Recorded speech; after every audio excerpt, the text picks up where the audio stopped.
Olá, tudo bem com você? Eu espero que esteja tudo bem. Vamos agora para a nossa aula 3 sobre movimentos sociais, no módulo 5. Vamos falar agora sobre movimentos sociais no pós-guerra. Você já sabe, eu sou a professora Carla, de Sociologia, e bora falar de um assunto que eu gosto bastante. Os movimentos sociais, depois da Segunda Guerra Mundial, têm algumas características importantes que a gente precisa se lembrar. A gente tem que lembrar que vai explodindo aí, né, em quase todo mundo, movimentos de independência, principalmente nas últimas colônias na África, na Ásia, na América, e também alguns movimentos de conquista de direitos e de eliminação de injustiças e violências que vão acontecendo em quase todos os lugares do mundo. Também vão reunindo diversos grupos sociais ao mesmo tempo. Eles vão se articulando em rede, por isso que você tem esses grupos sociais diferentes, porque é a partir desse momento que agora começa a ter essa articulação em rede, fica mais fácil. Eles vão se organizando em ações que são conjuntas e vão buscando cada vez mais visibilidade. Os principais movimentos desse período, que a gente pode se lembrar, são os movimentos pelos direitos civis nos Estados Unidos, por exemplo, quando a gente tem aí a necessidade de acabar, de abolir com a segregação racial que acontecia nesse período, ainda nesse país. A gente tem aqui uma grande personalidade que é o Martin Luther King, desculpa que eu pronunciei errado. Martin, por favor, não me castigue. Beijo na alma sua, que eu te amo também. Então ele defendia de uma maneira pacífica esse fim da segregação racial que acontecia nos Estados Unidos e que era muito forte, ao ponto, por exemplo, de você ter escolas para pessoas pretas e escolas para pessoas brancas. Você tinha assentos de ônibus para pessoas brancas e para pessoas pretas que ficavam lá ao fundo dos ônibus. O que hoje, pelo menos para mim, é uma coisa impensável, mas era o normal nessa época nos Estados Unidos. E a gente vai ter também outros grupos, como por exemplo Panteras Negras, que eles vão na verdade usar a força para poder defender esse fim da segregação racial. Então aqui o que eu quero te mostrar é que dentro desses movimentos, claro que cada um deles vai ter também uma característica, uma particularidade. Então alguns eram mais pacíficos, outros defendiam a força, porque eles percebiam que se eles fossem pacíficos demais, eles não seriam ouvidos, principalmente por grupos muito violentos como a Ku Klux Klan, que eu coloquei para você aqui, ó, uma figura da Ku Klux Klan, que é uma coisa horrorosa que acontece no Brasil. Aqui, sim, aqui no Brasil, você não escutou errado, aqui no Brasil, tem gente que defende isso.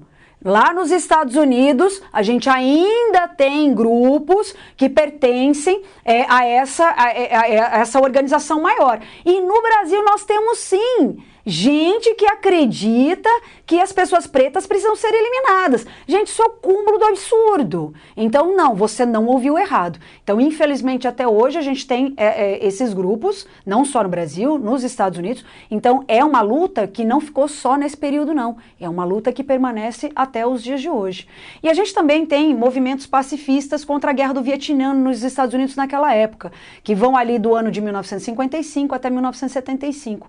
Eles vão se posicionar contra o serviço militar obrigatório, por exemplo, porque muitas pessoas jovens, muitos meninos jovens que acabavam de fazer 18 anos, estavam indo para a Guerra do Vietnã e a grande maioria não voltava, eles morriam, né, em guerra. Esse movimento, ele também exigia uma rendição e uma retirada das tropas estadunidenses do sudoeste asiático. Eles faziam vigílias com frequência em frente aos prédios públicos, eles boicotavam as empresas que apoiavam esses conflitos, eles faziam greve de fome, entre outras manifestações, para que eles fossem ouvidos, para que eles fossem percebidos. E aí eles então vão conseguindo um consenso mundial para um cessar-fogo no Vietnã, que assim, eles até ficaram admirados, porque eles estavam querendo mobilizar o norte-americano, e no final das contas eles acabam mobilizando quase que o mundo inteiro para que essa guerra acabasse, porque não era só os vietnamitas que estavam morrendo. Eram também esses estadunidenses jovens, muito jovens, que também estavam morrendo por uma guerra que, se a gente parar para pensar, nem era deles, né? E aí a gente também vai tendo o movimento das mulheres e dos homossexuais entre as décadas de 1960 e 1970. Aqui a gente vai usar a expressão homossexual porque a gente ainda não tem essa construção do movimento LGBT, ele ainda está se formando, por isso que a gente vai usar essa expressão. Naquela época, esses movimentos, eles reivindicavam a igualdade de gênero entre homens e mulheres, lembrando que o gênero se refere à maneira como eu me apresento. Então, se você olha para mim e você vê que eu tenho características femininas, você percebe que o meu gênero é feminino. Mas, se eu me apresentasse para você com características masculinas, você poderia me colocar como gênero masculino. E tudo bem. Então, só fazendo essa pausa, porque tem muita gente que faz uma confusão danada, acha que gênero e sexualidade é tudo a mesma coisa. Não é. Não tem nada a ver, são coisas diferentes, tá? Então, a igualdade de gênero é a igualdade entre homens e mulheres. Porque a gente sabe, por exemplo, que até hoje, quando a gente pensa em mercado de trabalho, as mulheres ainda ganham menos do que os homens. Em todas as funções? Não, em quase todas, tá? A gente ganha em média uns 30% a menos. Então, a igualdade de gênero é em todas as situações, seja ela social, política, econômica, cultural e assim por diante. Também combatiam a discriminação e o direito ao livre exercício da sua sexualidade. Ai, Carla, que horror, não acredito que você está me falando um negócio desse. Calma, calma, deixa eu te explicar. Quando você pensa sobre a sua sexualidade, é aquilo que você gosta, é daquilo que você deseja. Não importa o que você deseja, não importa o que você gosta. É igual aquele prato de comida que você fala assim, qual é o prato de comida que você prefere? Ah, é esse aqui. Ah, esse daqui, gente, ó, a delícia, adoro.